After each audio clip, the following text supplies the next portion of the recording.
Alô? Oi, Ada, tudo bem? Oi, senhor. Você já tá na loja? Opa, tudo bem? Tô aqui. Tô na loja, sim. Terminou aquelas papeladas que eu te pedi hoje cedo? Acabei de dar baixa naqueles documentos. Pode deixar aí na mesa. Chegamos à decisão de encerrar o seu vínculo. Mas o que aconteceu, cara? Eu fiz alguma coisa? Essa não é uma decisão tomada por impulso. Reconhecemos seus esforços. Ok. Mas no conjunto geral, entendemos que não houve o encaixe esperado. Não acho justo. Não acho Quero deixar justo. claro que isso não é algo pessoal. É uma decisão profissional, focada na direção. Fico por aqui. Boa sorte.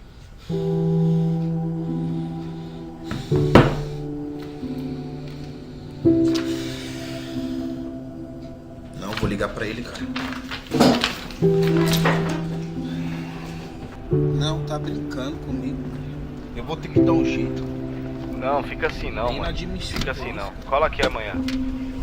Fechou, mano? Cola aqui amanhã. Falou. Amanhã a gente conversa. Falou.